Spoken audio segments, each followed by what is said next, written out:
Ladies and gentlemen, welcome to the Maverick Mindset Radio Show. I am Adam Williams. And I'm Ashley Muckenhop. And this is the radio show for the dreamers and doers. It's for those who are willing to step into the arena. Some call us the crazy ones, the misfits, the rebels, the troublemakers. We don't accept the status quo. We leave the world better than we find it. We approach each day with an enthusiasm unknown to mankind. We maintain irrational optimism about the future. This is the Maverick Mindset Radio Show, brought to you by me, Adam Williams. Oh man, this is gonna be this is gonna be an awesome show. Yeah, this is a good one. We have so much going on. We have a guest. Yes. We're talking about a topic that I don't know much about. I know nothing. But we got an expert. Yes. I'm pretty stoked about that. Yes. We had a special guest, and it's the day before Halloween. Mm-hmm. So did we pick a spooky topic? Well, we said, what's so scary about AI and GPT chat? Chat GPT. Shoot. You do know. I do know nothing. I it. just said it wrong. Chat GPT? So yeah, Chat GPT. What did I say? GPT chat. Yeah, you flipped it around. Yeah. So Chat and GPT. Look, I'm getting it wrong already. Yeah. Oh man. I don't even know what you call it. We got to stop wasting time. We probably got to get into this. All right. So before we jump into it today, as always, we are streaming live on Facebook, Maverick Mindset Radio. The episodes are up on Spotify. We're streaming live on YouTube. Second week now, we are up on Apple Podcasts, which is awesome. It's very easy to share the show on Apple Podcasts. And if I've been telling people, and I'm like, they're like, "Are you on Spotify?" I'm like, "Yes, and yeah, and Apple Podcasts." So you're running out of excuses not to share the show, people, because we're everywhere. Mm-hmm. So spread the love, and then of course, MaverickMindsetRadio.com. Use code Maverick10 for 10% off. Yep. We had another exciting update, not really related to the radio show, but my book is finally on Audible. Yes. So I'm pretty excited about that. Yes. We've had Everything Your Kids Wish You Know About Running a Business. It's available. It's on audiobook. Mm-hmm. And I read it.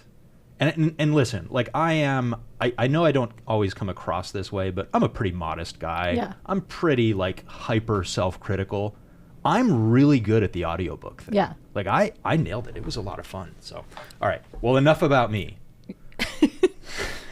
Yeah. Where's our quote of the day on here? It's on here. I'm looking at it. But I was going to let you read it because maybe that's what's throwing you off. There it is. Okay. Yeah, because I always do it, but you found this one by I made our quote of the day in ChatGPT. Yes. And it was a good one. That's the point, right? All right. We were like, oh. I went on ChatGPT and said, I don't even remember the prompt, but it was like, I have a radio show and we're talking about artificial intelligence and we do a quote of the day. So give me a quote of the day. So the quote of the day brought to you by ChatGPT. Artificial intelligence is not about replacing human intelligence, but amplifying it to achieve what was once impossible. Yes. Yo. Yeah. AI is smart, dude. Makes me nervous. Yeah, and that's a good one. And what we'll get into with Rob, because that's what people are so afraid of, is that it's going to replace humans, right? We've all seen Idiocracy and WALL-E, and like those two movies. WALL-E. Yeah. WALL-E was such a good movie. All right, I'm gonna say one more thing before we get Rob on here. Right. So, I think I talked about this on the last show. I have a friend. His name is Robert Solano. He's written a couple books. So he wrote a book called Alpha Couples because he and his wife are an alpha couple, right? He's also written a couple children's books. So he wrote a children's book, and the main character is a young woman. I think her name is Rio, a little girl, and she grows up through the book, and she's got this like robot friend. Mm-hmm. So it's all about like encouraging science and technology to young girls. So he wrote the book, but it's illustrated by artificial intelligence. Oh. So there's like robots and computers and stuff and AI. All the pictures in the book were done. Yeah. So we read it and it was really funny because Penny had two questions. One of the images, there's a robot in the story. One of the images looks like WALL-E, and Penny's like, "Is that WALL-E?" I said, "No, but that's the idea. Like, it's a robot." And then the other part of the story was this little girl. She grows up through the story. It's a short book. It's a children's book, but she grows up through the story, and towards the end, she's a little bit older, and she's now like building robots and doing stuff. And Penny goes, "How does she make the money to afford that?" She would ask that question. Which was a huge loophole in the story. But yeah, I'm like, oh my God. All right. Okay. So today we have an exciting guest. Yes. We're going to get through our typical interview questions so he can give his backstory. But I'm going to intro Rob a little bit. Yep. with the limited knowledge that I have of him, because he actually just came up yesterday, not related to this radio show at all. Oh. So Rob and I think we met through the coaching program that we're in, the Arete Syndicate with Andy Frisella and Ed Milet. And, we started following each other on social media, and he's really active on social media and has a really great YouTube channel. And so we've just kind of connected through that. But I first learned of Rob because if you Google about 75 Hard and you want to learn about the different phases, he's like the first result. Oh, really? Yeah. I didn't know that. The guy has. So I was telling Courtney, our new employee, about 75 Hard. Yep. And I was explaining to her that I got a week left in phase 2. Yep. I got about 10 days off, and then I have phase 3, and the pressure's on in phase 3 because you can't fail. Like you have to do the 30 days and end on the 1-year anniversary. So I Googled 75 Hard phase 3, number 1 result, Rob Cressy. Nice. So I pulled up his website and walked her through it. So the guy's smart. Got a lot going on. All right. So Rob, give us a quick hello. Tell us in your words why we invited you on this show to talk about this topic, and then we can get into our hard-hitting interview questions. Happy Wednesday. Super excited to be here. So the reason why I came on this show with you guys is to deliver a 15 out of 10 experience that's going to change the rest of your life and business for the way that you see your growth and your potential as it relates to how you leverage Chat GPT and AI in a human-first manner, not in the robots are taking over. And side note, I want to share a little nugget for you guys about the 75 Hard thing, because this is beautiful for business owners. How in the world did I show up there so that you saw it? I did 75 Hard in the Live Hard program about 1 month after Andy originally did it. So I was 1 month behind him at the very beginning. One of the things that most people fail to realize is the opportunities to create content around their journey. And this, of course, can come to Chat GPT. So I just documented everything I was doing with 75 Hard, each phase of the Live Hard program. And guess who had no information on the entire internet about it? Anybody. So I then became the authority just by being the only person to create content around that. My SEO goes all through the roof, and it's been the #1 driver of traffic to my website ever since. Smart. See? It's awesome. Jeez. And we're going to talk about content creation today, but we see the value of it right there, that this other program that this guy invented is the #1 driver of traffic to Rob's website. So that's awesome. Also, I don't know if you noticed, but he really undersold it. He's going to give a 15 out of 10 life-changing experience for all of you. And for those of you who aren't aware, for those of you who aren't aware, so Rob is calling in remote. He's in Sarasota, Florida, originally from Pittsburgh. So we got that Western PA connection here, but I think another good example of the type of stuff that he does and the type of stuff that a lot of us do can be done from anywhere. All right, so let's get into our interview questions. Okay. Rob, name and business. I'll start off with the easy one. Yep. Rob Cressy. Rob Cressy, Cressy Creating. All right, 60 seconds for your backstory. My backstory, I used ChatGPT the first time it came out in beta the first week in November 2022. Within the first minute, I felt like I used the internet for the first time. Immediately, I went all in, threw all my chips on the table. 2 months later, I started a coaching program for entrepreneurs and business leaders. And I first started by sharing YouTube videos on how I was doing it for myself. So many people say, man, if I was only there when Facebook, Instagram, or Google was invented, I would make so much money. Guess what? This is that opportunity. So I wanted to be a part of this. I started at zero like everybody else. I've just been doing this all day, every day for the last 2 years. And I think that's actually a really good point that we're so early on this. I was reading, I think it was this morning in the Wall Street Journal, that I didn't realize that Elon Musk and X have an AI thing, right? And he's raising money for it, and like billions. But he started it like 12 or 18 months ago. Like it's brand new. Elon started it. Now it's valued at like $40 billion or something like that.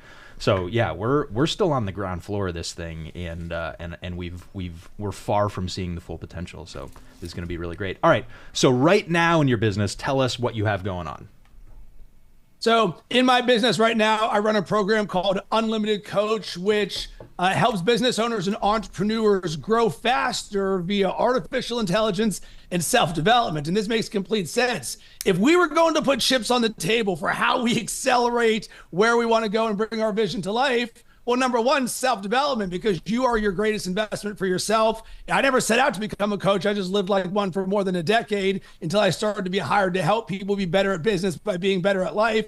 And then Chat GPT and AI came on. I'm like, boom, I'm all in. It is completely complementary, where we always say, I want to do more with less faster. So as entrepreneurs or business owners, many of us are bootstrapped, or we run small teams, or we live full lives, or you might say, man, I just feel stretched thin in terms of time and my ability to do these things. These are the exact reasons why we invest in our education as well as our application for how we do things. And I know both of you guys know this. The fastest way to get somewhere is to go with somebody who's already doing it. Mm-hmm. And I've created a community and programs that say, listen, if you have a growth mindset, you want to be creative and innovative in terms of how you run your business moving forward, then come to Unlimited Coach.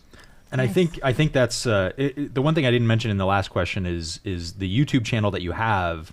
You're sharing your story of how you got into this and how you started growing this, which is the same story that you told about 75 Hard. Like, I documented my journey and I built some expertise on this, and now people are following me because of it. So, you know what? I'm going to take this next question, even though it's yours. Sorry. Yep. So you were saying you've done the thing, and now you're coaching on the thing. So our next question, sort of related to that, is imagine you could have a panel of 3 people, living or dead, to help you with your most important decisions. Who are those 3 people? Ooh, yeah, that's a very good one. Living or dead? Living or dead. Cool. Well, the first thing that came up would be, number one, my dad, because my dad, I got my entrepreneurial blood from him. And at the same time, every time I would leave the house in the morning, he would say the same thing: do what's right. So I learned a lot of my values and my integrity from my dad. So he's a trusted advisor right there. Number 2, and this is going to be in a very non-religious way, I would say, Jesus. If you're saying I can put anybody on the table right now, I'm like, yo, let's get this guy as an advisor right there in terms of what I'm doing. And then number 3 would be, I'm from Pittsburgh. I'm a Rust Belt guy. So I'm going to throw Mike Tomlin on there, because in no hyperbole, I am the way that I am because I grew up around championships and a level of excellence, from Mario Lemieux to Sidney Crosby to Ben Roethlisberger to Bill Cowher to Mike Tomlin. And Mike Tomlin always preaches the standard is the standard. Oh, man, I love it. And Adam, I know you know this because of the circles that you and I run into. Everything that I do, even from the way that I started the show saying this is going to be a 15 out of 10 experience, this is because the standard is the standard. Everything you do is a reflection of your brand, and everything you do is an opportunity to create a positive brand interaction. So with my dad, Jesus, and Mike Tomlin there, we're going to have a lot of Yinzer in there. We got a lot of forward thinking, but man, that standard, that empathy, that heart, perfect. That's going to be a perfect tribe. Oh my God! Can you tell that Rob used to be like not sports commentator, but what's the phrase I want to use for your private career? You're right. I left my corporate job 12 years ago to live my dreams of getting paid to talk about sports for a living. Yeah. And one of the things that changed my life, this would be so valuable for anybody listening right now. A mentor said to me, Rob, if you ever hope to get paid to do what you love, you better be doing it already. So I wanted to get paid to talk about sports for a living. So how do you talk about sports? You teach yourself podcasting, audio and video editing, being a host, being on camera, social media marketing. And of course, here comes AI and Chat GPT. I would love to get paid to do that as well. Let me just start doing it right there. So I've been the host of sports shows. I've helped brands create shows. I help entrepreneurs and teams launch podcasts. 100% correct. That's one of the things that I do. The Mike Tomlin quote. So I don't get into the NFL. Royce really does. My son's a Dolphins fan, but we lived in Pittsburgh for 5 years, and we'd go to the neighborhood bar, and Mike Tomlin would be there, and he seems like an approachable, nice enough guy. But only recently did I learn about that the standard is the standard quote. And man, if there's one thing I talk about a lot, especially outside of this radio show, it's standards. Oh, yeah. And yes. Tolerations and goals. Yep. And so when we were, and I keep talking about this event, but when I was at First Form for the Arate Syndicate meetup, and Andy Frisell and Ed Milet were there, one of the days Andy came out on stage and he was wearing a hat that First Form made, and it says "Set the Standard." It's like a trucker hat. And like literally the moment he walked on stage, I went online and bought that hat from them and wear it when I need to remind myself of the standard. So yeah, that's I want to find out. I want more of the backstory on like how Tomlin created that, but we'll get into that. Okay, you want to handle the next question since I stole yours? Yes. All right, Rob. He's been so positive and uplifting. So here we go. Yeah, taken into a dark place. All right. Have you ever hated anyone? Have I ever? Well, interesting question right there, because I'm a sports fan. So I would 100% say, so we're going to have a low column A, a low column B. Yes, as a sports fan, and I went to college at Miami of Ohio, so I've got full Rust Belt Midwest in me. A lot of my friends are from Cleveland and Cincinnati. So logically, all my Browns fan friends, man, I cannot stand Browns fans. I know we might be overlapping some of your demographics, so this is more of a holistic thing. But when it comes to actual hate, no, because that ends up becoming a story that you're telling yourself and a self-limiting belief, because why in the world would I ever hold a grudge on someone else? And this doesn't mean that my life has been puppy dogs and rainbows this entire time, where I haven't been burned in business partnerships, people doing things where you're just like, you can't stop thinking about it. But no, hate really is not part of my vocabulary. So our demographic, Rob, we are 100 miles from Pittsburgh, Buffalo, and Cleveland, right? So we are the Venn diagram overlaps for all three teams right here. So yes, any vitriol you can spew towards any of those teams will probably increase our listening audience. So yeah, let's polarize it a little bit. I'm all about it. All right, that's it, and it's good that Rob has a healthy relationship with hate. So that's good. Okay, we're just gonna reverse the order of these questions, and I'm gonna hit. All right. If you had to do it all over again, what would you do differently? Nothing. I'm not somebody who lives with regret. And this is a very simple thing for me, because a lot of people at the beginning of an entrepreneurial journey will ask, what was it like when you took that leap, that moment, the thing when everything changed for me? And it was a very simple thing. I said to myself, I would regret it for the rest of my life if I didn't give it a shot at making my dreams happen.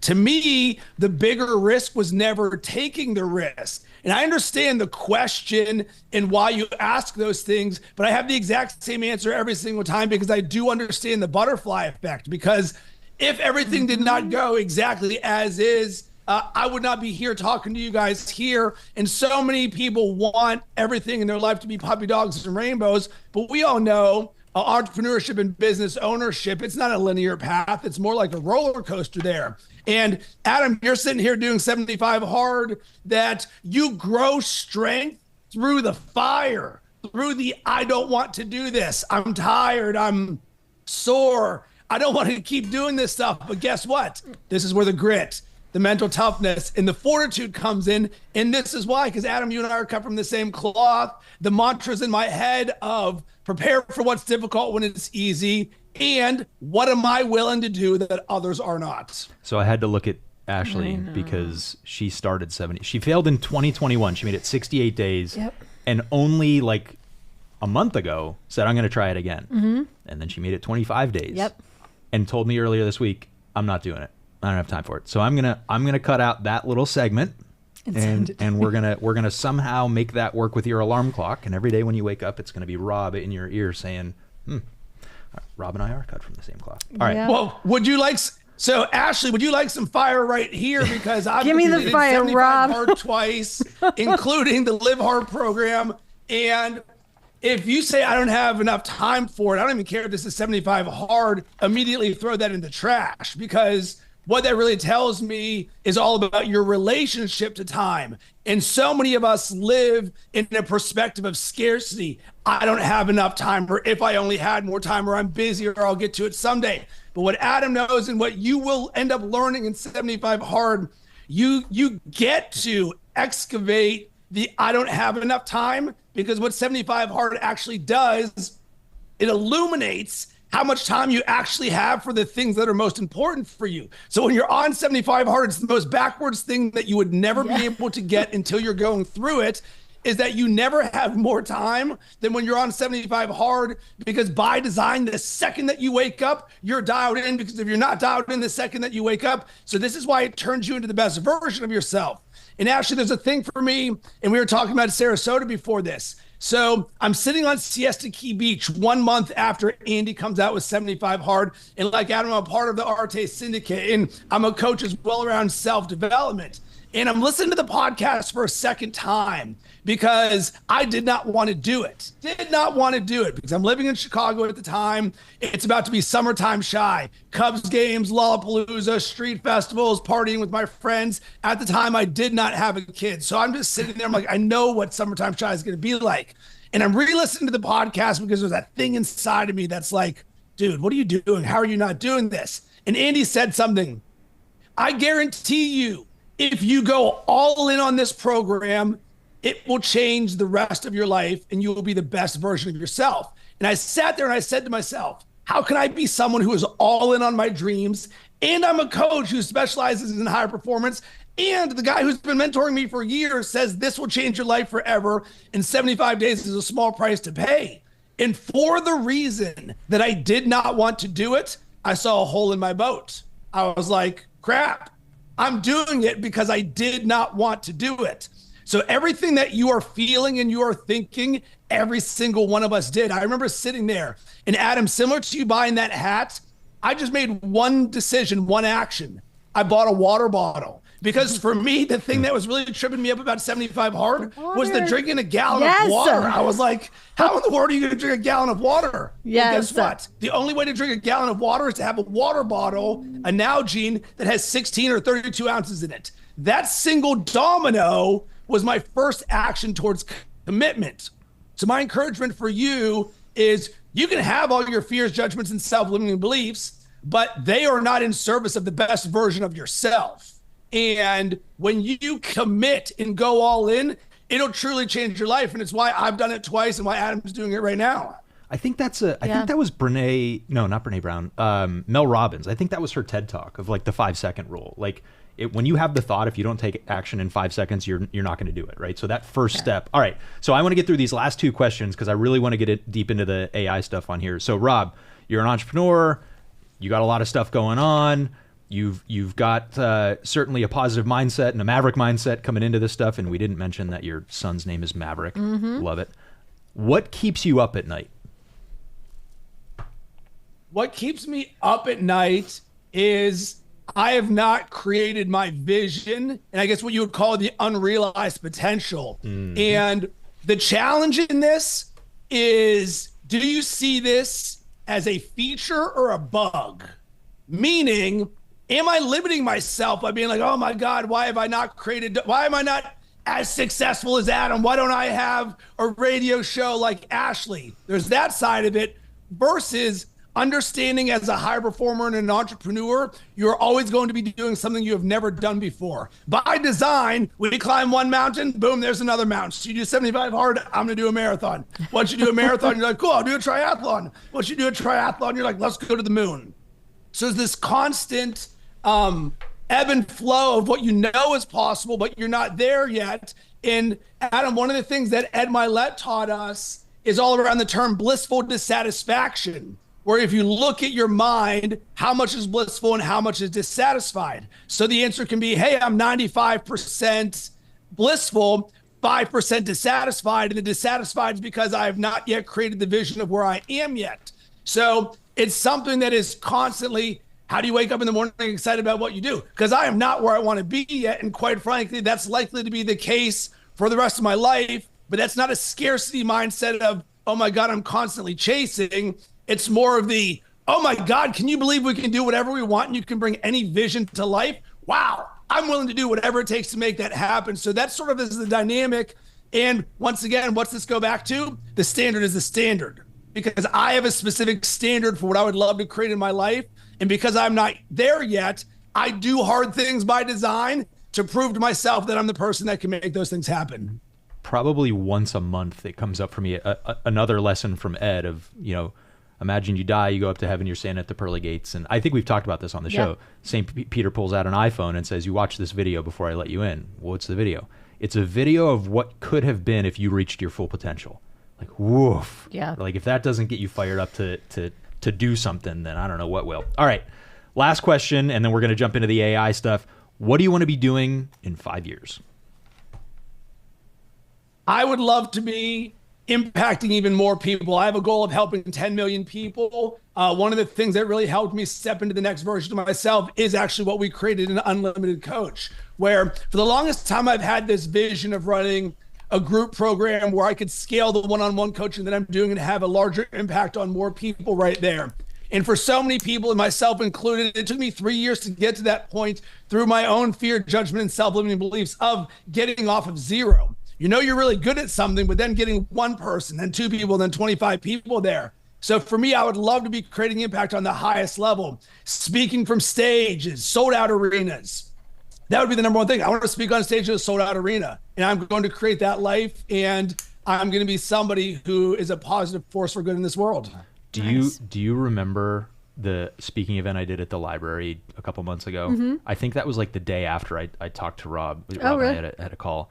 And do you remember 3 people showed up? Mm-hmm. And I said, well, one's better than 0, right? So he's and that came from Rob. Yep. So that's kind of funny. But yeah, getting off of 0. Hey, we're glad to be part of that journey, having you on the Maverick Mindset Radio show, streaming live on Facebook, Maverick Mindset Radio, and of course downtown Erie on Talk Erie 103.3 and 105.9. Today we are with. Good.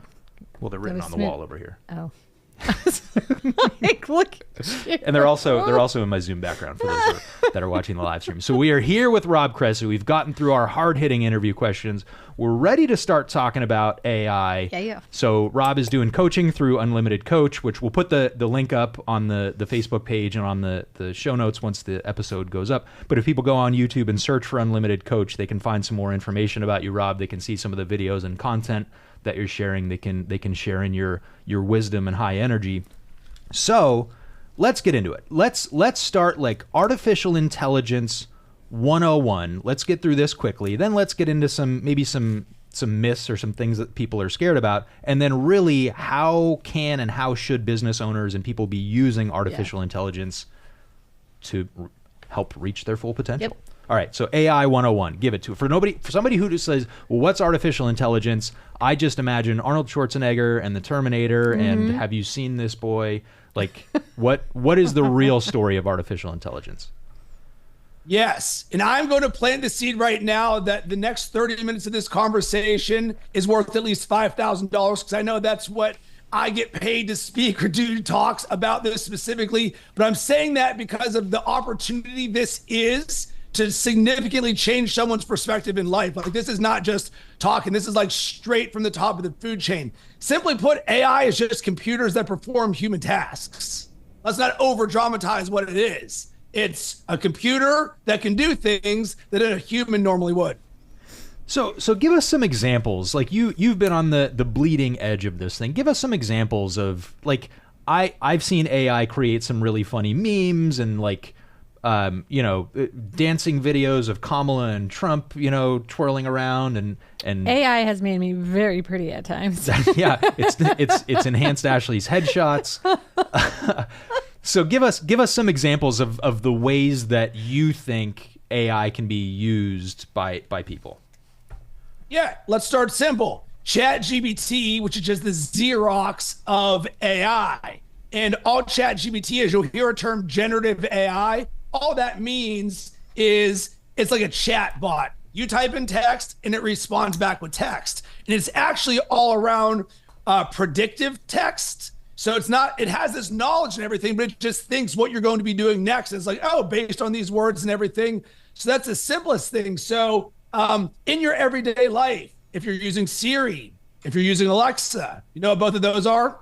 AI. Yep. So the main difference right now is a lot of these things have been part of our everyday life, but you just haven't thought about it of like, oh, this is AI. We just take technology for granted that we can put somebody on the moon in 2 seconds, and you're like, yeah, can that just be $1? Sure. Well, I think it into my life. They used to call it, I think, machine learning, and then suddenly we decided that the branding of that wasn't appropriate. Now it's AI. But for years, I've been able to pull out my phone and text somebody, and it suggests the next word, or if I'm working in Google Documents, it'll finish the sentence for me, right? Like the technology has been there, but I think with Chat GPT, which is a text-based thing, it's just really, really good at it. Like, it can write as many words as you want it to. So ChatGPT is one example of artificial intelligence, but like, what do you? I don't know if I would call that like a I don't know, an app or a use case or like an entity. But so ChatGPT is one example, but what are some other examples? Yeah, so you can look at apps or use cases, and we'll sort of spider web this because one of the beauties of ChatGPT becomes the infinite amount of use cases. So with Siri or Alexa, yes, we can ask it to do a variety of things, but the real level up is when you're using this from a business growth mindset. And this number one thing that I just said will change your entire perspective of AI forever. If you just say, all right, my goal is to leverage this for business growth. So you can look at image creation. So right now, my favorite thing that you can use is Midjourney. So for a lot of business owners, they'll say, hey, marketing isn't my specialty and I don't have a graphic design background. How do I create a logo for my new talk show that I'm doing with my friend or my podcast? You can go into Midjourney and say, I want to create a Rust Belt Radio podcast logo. 30 seconds later, it pops open there. So you're like, wow, I can do this for image creation. On the horizon will become video creation. On the horizon, it is sort of there right now, becomes audio, your ability to speak into a microphone, and AI goes, oh, I know Ashley and Adam and Rob's voice. I can go ahead and mimic that. So one of the things you're going to start to see is digital twins, where we have the actual human and then the digital version of ourselves. And I know we're getting a little. I would love that. I would talk to myself. Oh man. You would. Adam, you just opened up Pandora's box. I have to share this. One of the terms that I use often with my clients as it relates to ChatGPT and AI is impress yourself, where you create something where you're like, whoa, I can't believe I just did that. Because when you create these light bulb moments, this is where you shatter your belief ceiling. It's why I love ChatGPT so much, is because it's a constant opportunity to shatter your belief ceiling. And the only thing that is limiting you is your own creativity and the questions that you ask. Because I legitimately believe there are millions and billions of dollars in our ability to ask it the right questions. It doesn't mean it's going to spit out a lottery ticket, but it can create the strategy that we or our team can execute that can allow us to grow our business. So last week on Facebook, there was this viral ChatGPT post that went out. It was a prompt that essentially said, hey, ChatGPT, can you tell me something about myself that I might not know? And everyone's like, oh my God, look at how it's telling me how amazing I am and you're the best person in the world. And it feels really warm and fuzzy inside. You're like, thanks for mirroring that to me. But from where I sit as a business owner, as a coach, I was like, it's nice, and you're all missing the actual gold in this. Because the gold is, what do you do with that information now? And this is so important fundamentally to the way you use ChatGPT and AI forever. It is not about playing AI or ChatGPT. It is around execution and shipping the work. So this little seed was in my mind of like, man, people were missing the boat on this. And I created a prompt in ChatGPT, super simple, that essentially just said, how would Rob Cressy build a digital product around AI and ChatGPT in what you know about him? And Adam, I can share this with you guys after the fact if you guys want to share it with your community. Yeah. Because when you set up your custom instructions in ChatGPT, and for anybody who's using ChatGPT right now, this is a non-negotiable. This single thing right now will pay for its weight in gold for the rest of your life. You go into ChatGPT and you click your settings, the little picture of you, and you'll see there it says customize GPT. And there'll be two boxes in there. And it's like, hey, what do you want ChatGPT to know about you and how would you like it to respond? You have the ability to go in there and say, this is who I am. This is what I do. This is my brand voice. This is who I serve. You can literally take the best of who you are and put it into there. Why is this relevant? Because when I asked the question, what would Rob Cressy do to create a digital product around AI and ChatGPT? What did it do? It didn't say this is what ChatGPT would do. It said, this is what we think Rob Cressy would do. So it mirrored back to me the best version of myself based on the best version of myself instructions that I gave it. And all of a sudden it was like, it gave me this strategy of 8 things. And I'm picking up the language of 1 sentence or 3 words in there. You're like, yep. Oh my God, I'm not doing that, but I could. Yep. And just like that, it built the entire program for me on the highest level based on what it thought I would be doing. And then I could audit myself and say, am I doing or not doing this? So let me, you're already moving into the Jedi mind tricks on this stuff. Let me take one step back. So for someone, and this will be brief, but for someone who has never logged into Chat GPT, it looks like a chat software, right? Like if you ever use like an instant messenger. So one way that I have used it is just helping me brainstorm ideas. So I didn't need like super high level prompts for this, but I went in the little chat box and I said, I own a company called Pennywise Tax Strategies, and we help entrepreneurs save money on their taxes through proactive tax strategies. And we need to get more reviews for our business because remember our Google listing got removed and we lost a bunch of reviews. So I said, help me create a plan to get more reviews for my business. And I sat there and I watched ChatGPT put together a 7-step plan of everything that we could do to do outreach and to get more 5-star reviews for the business on Google, right? Yep. I didn't have to sit there. I mean, it would have taken me 45 minutes to think through that.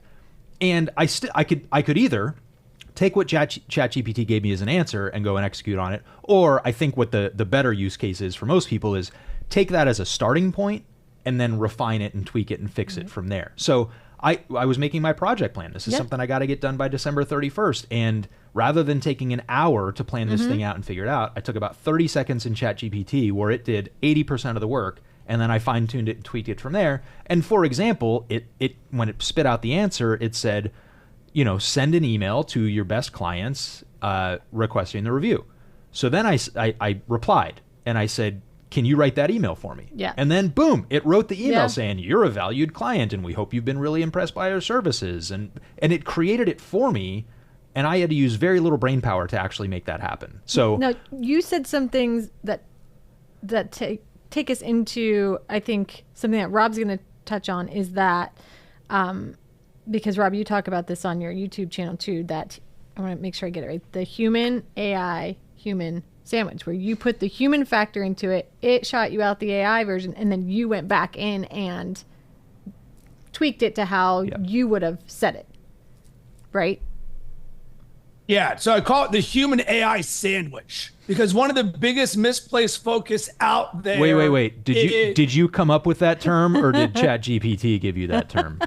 We actually created that term on our own. Okay. I wouldn't say it's the best branded thing, but it's legitimately, when we thought about the conceptual of it, it was human, AI, human, because it's legitimately how we use it, how we coach people around it.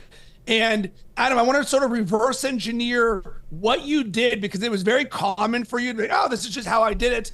But if we're going to take this step back for somebody who's a beginner right now, I want to share or diagnose what you did so that they can do this for themselves. So there's a very simple 4-step framework that if you're sitting here at 0 and you want to use ChatGPT, just like Adam just said, 4 things that you want to do, and I'll sort of break it down concisely. Number 1, context. Who are you, or what are you talking about? So Adam's like, hey, I run this company here, boom, boom, boom. Number 2, task definition. This is, what is it that you want ChatGPT to do? So you're like, hey, ChatGPT, I want you to create this strategy for blah, blah, blah, blah. Number 3, specificity. So this is all around the details and the specifics that you bring about the situation. So Adam, so clearly, you painted the picture of your business and what's going on right there. Because the number one area where people fail is you have a blank screen and you just write me a marketing strategy. And it's just going to give you a generic marketing strategy versus I run this company who does this thing and I'm looking to do this. And then number 4 is iteration. Your first prompt or result is the start, not the end. So when we look at the concept of the human AI sandwich, Adam started human. Hey, here's who I am. Here's what I want you to do. Here's the specifics. Then the AI comes and goes 1, 2, 3, 4, 5, 6, 7. And Adam's like, wow, this is really good. Thank you for that. With number 1, can we get a little bit more detail about that? Sure. Cool. I like that. Hey, can you put this into a checklist so that my team could do something with it? Cool. And then you layer on at the end that says, all right, well, I want to put this into an SOP document. I don't like the words delved and crafts. Can you make sure to put this in my own language? Done.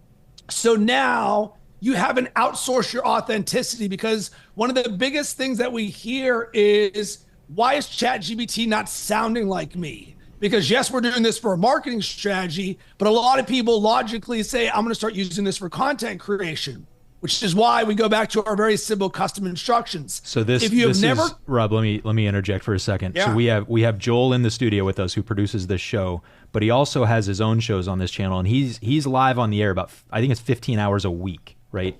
So this is a guy that's about to take diligent notes on content creation, because he's realizing he's going to be able to get more sleep if ChatGPT or some other artificial intelligence can help him create this content or outline some ideas. So, all right, let's get into the content piece, and like you were saying. So go ahead. So very simple. As Tim Grover says in the book Relentless, everything's labeled number one because it's all most important. So all of these things are just building your baseline foundation. You know this or do this once, boom, changes the way that you experience this forever. So just think about this. How do I get ChatGPT to sound like me or not like a robot? So what I want you to do is to write down 5, maybe 10 keywords of what you sound like. I'm personable, positive, witty, yet brand safe. I take large concepts and I make them simple. You can have a drink with me at the bar. Oh, ChatGPT understands what that looks like. And just by simply having that in there, the language and the tone that ChatGPT will use with you is going to sound more like you. And that's the version 1.0. Of course, there's levels to this game that says, well, how else could I do it? We don't need to get into that, but very simply put, just start by, what is my brand voice? So for someone who hasn't used any of this software before, and I think that ChatGPT is probably the most common one. You mentioned what was it called with the image creation? Midjourney. We use Opus Clip for this show. We dump the full 1 hour episodes in, and it edits and captions the video for us and makes little pieces out of it. So for someone who's never had any exposure to AI, or at least on the user side, they've probably consumed things that AI has created. Like, what's a good starting point for somebody to just go in and see what this is all about?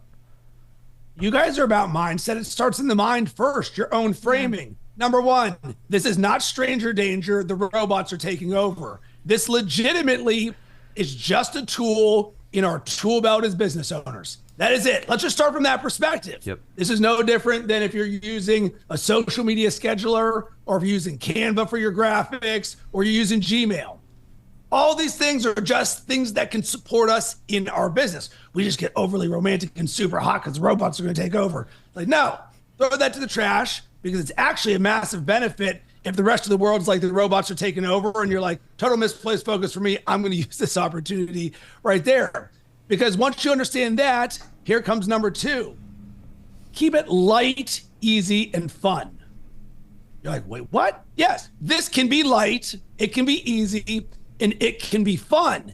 And when you come from this framing, and we'll go back to our human AI sandwich, I see ChatGPT and AI as my sidekick, my assistant, or my creative partner. I am the leader giving the inputs. It is supporting me in that journey. And this is the number one area where everybody fails, because they have the AI do everything, and then they're second, and they're like, why do I sound like a robot and I have the same results as everybody else? But the simple framing here that says, I'm a business owner or an entrepreneur, or I have a side hustle. Cool. I'm in charge of this. Here's my vision. Here's my world. And imagine knowing that this can help you get more done with less faster. Even if you don't know how, you just say, listen, I'm open to these perspectives. So cool. It's light, easy, and fun. The robots aren't taking over. I'm leading with business growth. And here's where I really learned this. When ChatGPT came out the very first week in beta in November 2022, on Twitter, I would see people being like, oh my God, you can create a blog post that sounds like Daffy Duck. And I'm like, that's completely irrelevant to me. How do I turn $1 into $1.50? That single mindset separates me from 99.9% of people in the world, because I want to use this to support my business, not to be all cute and figure out these unique. No, we're business owners. We want to grow, and we want to do things on a very high level. Once you understand that, then just get in your reps. What I always say is, get in your 20 hours. Like riding a bike, you'll start at 0 and you're gonna be super shaky. Your first prompt might be kind of trash, but guess what? That's why you listen to this show. That's why you go to my YouTube channel. That's why you learn by doing. So 0 to 1, 1 to 2, 2 to 3, all of a sudden by hour 20, you're like, oh my God, I can do this thing in my sleep. And what you'll learn is it will be light, easy, and fun because you're not concerned about the story you're telling yourself about, I don't know what I'm doing. I'm not confident. I'm living in lack.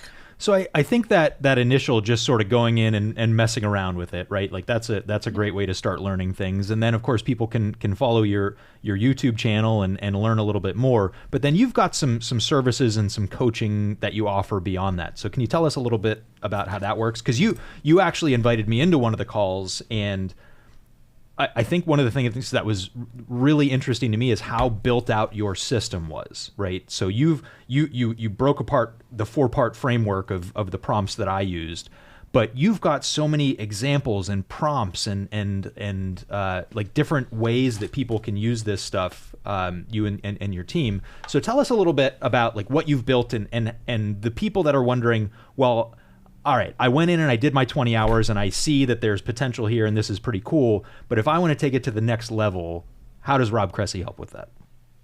Yeah. One of my recent clients said something that essentially is my sales page. He goes, Rob, he's a high performer. He's someone who's a serial entrepreneur. And he goes, Rob, I saw a LinkedIn post you had about Chat GPT. And I said to myself, I don't want to be a year behind by waiting for another year to do this. I would rather just learn from you. It's the best and accelerate the rate in which I'm doing it. So we all know this. One of the reasons why we hire coaches is to help us get to where we want to go faster. At the same time, everybody starts at 0. So you're looking around and you just don't have that support. But I know for anybody who's listened to or watched this program right here, this simple 1-hour investment in your education around ChatGPT and AI hopefully created some light bulb moments for you. So now imagine having an element of consistency where maybe it's twice a week for 45 minutes in our group program or one-on-one with me for an hour or a workshop. And the key to all of this becomes specificity. Hey, Rob, I'm Adam and this is my business and here's what I'm looking to create. What are the ways that I can ... Now you've got a co-creator on your journey there. But even moving this further back, Adam, you said how I built out my systems. One of the biggest challenges for me as a business owner, and this came from Arte, they kept saying system scale, system scale. And I'm like, I hear you, but I've never built a system in my entire life before. So how do you become a systems person if you've never built a system? And the answer is you build your first system. So for the rest of my life into perpetuity as a self-development coach, as an AI coach, I think everything in terms of scalable systems. So if I create it for myself, I then just reverse engineer it and say, well, this is how I am doing this. I'm legitimately living this as example by all of the content that I create. And then here's how you can do it. And the way that you can share it is by saying, here's the simple framework that is scalable of do this, do this, do this, do this. So now I like to think of it as tools in your tool belt as a creator. It's like, oh, I can think about this. I can think about this. I can think about this. Some of them are mindsets. Some of them are practical things. And if you're looking for the biggest champion for you on what it is that you want to create, this isn't actually about AI and Chat GPT. It's all around helping bring your vision to life. If you want somebody to help you on that journey and support you on that, and of course, with Chat GPT, we can significantly accelerate that. That's how we do it, through conversations, questioning, having some fun. I think the idea of using it as a tool versus a replacement is probably one of those big misconceptions that people have is they put in a prompt and say, write a blog post or outline a radio show for me or create this checklist. And then it spits out garbage and they say, I'm a human being and I'm smarter than you. And rather, what they could be doing is inputting better prompts and then using it as a starting point. So like you talk about systems, we're big on checklists in our business. So we every year or so do a checklist challenge that if there's something that you've done once in our business that you think you're going to have to do again, go and create a checklist for that.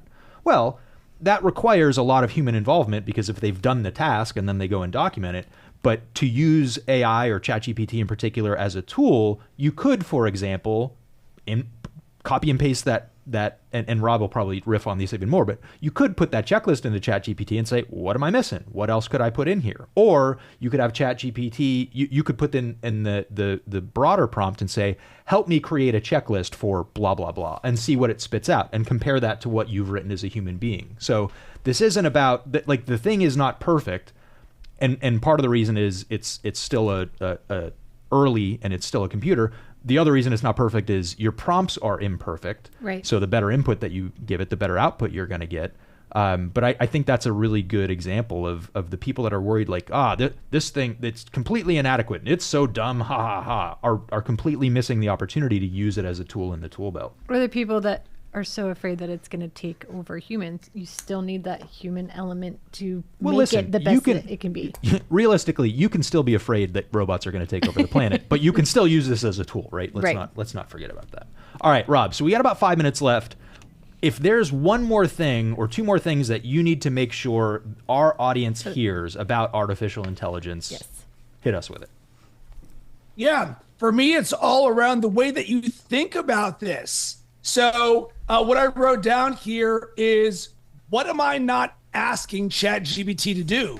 It is literally the simplest question that'll open your aperture to what is possible. Because if you said, I want to build a rocket ship to the moon, it can legitimately give you that. So then you go backwards, and I saw a post on Twitter today that had a mom say, hey, ChatGPT, my son is 3 years old and wants to get macaroni and cheese from the store. Can you act as the store owner and say that we're closed so I don't have to give him macaroni and cheese for breakfast? And you're like, oh, wait a minute. I didn't know that. Did you see that on Twitter, or did you actually do that? Well, I saw it on Twitter, and immediately I'm like, I'm totally doing this as a dad. That sounds like well, I'm asking for a friend, but yeah, right. That was yes. So what am I not asking ChatGPT? But Adam, we're going to use your example there of the checklist. You could go there and say, I would love for you to ask me questions that I might not be thinking about regarding this checklist. So a very simple thing that you can think about this is data. When you just give it data's context, then you can say, what are the holes in my boat? This is what I say with my clients all the time. Holes in the boat are the things in your business that are leaking. And it's actually not a bad thing to identify those holes, because when you plug them, you can build a better boat. Yep. So now a lot of the growth comes from the non-obvious or the invisible. What am I not seeing that I could be seeing? And you just have a partner there that's like, hey, Adam and Ashley, here's 10 questions around your checklist that your team might be thinking about, or a client might be thinking about. So once you understand this, you're like, oh my God, I can literally do anything with this. And that's when you catch that little bug where you're like, I'm using ChatGPT every single day. So be curious and be very specific. If you're a business owner right now who's a little bit skeptical about this, you're like, really, how much does this thing know? I want you to give it a question that is laser specific about your industry. And don't judge it on the right or wrongness. Think of that as the iteration. Here's prompt 1, 2, 3, 4, 5, and see that as the door of possibility. Because once you see it as the door of possibilities, then we use our high-performing business owner that says, here's my standards, here's my systems and processes. Now we're going to start executing this, because I'm going to leave you on this. Focus on the diamonds in your business. What does this mean? The bigger the problems you solve, aka the diamonds, the more growth that you'll see. So yes, we can do this on create me a tweet or a post for my show. Or you can build a high-level strategy for content marketing in 2025 using short-form video around a once-a-week talk show. Really opened up the aperture. Yep. Yeah, I think, man, there's some good stuff in there. I mean, I'm just thinking about, like, the person that doesn't want to go in and completely change the world with AI yet, and they just want to experiment with it. So you can do this in ChatGPT, or I know there's other software, like I believe that Google's AI, and I think Grammarly can also help you do this. But for example, sometimes in our business, we have to break bad news to people, and we always prefer to do that over Zoom or in person or over the phone, but sometimes it's got to be in an email. Well, you can take the email that you've written with that bad news and dump it into ChatGPT or use one of these other pieces of software and say, can you make this a little more positive? Can you make it not sound so bad? And again, you've written the email already, and you're just asking it to tweak it and improve it a little bit. and maybe in that moment, or if you're writing an angry email, right, maybe it's that moment where you can take the breath and sort of calm down a little bit. But I think that's a really good like test for this. So, all right, so we're wrapping up here. I want to have 2 action items this week. The first one is just log into ChatGPT or one of these other AI softwares and just get your 20 hours in, like Rob mentioned. So just learn a little bit about it if you haven't had exposure to it. The second action item, follow Rob on YouTube, Unlimited Coach or Google 75 Hard, and you'll see him at the top of the Google search results. Rob, great having you on today. This was really great information. We appreciate it. Thanks for having me, guys. Hey, I believe in you.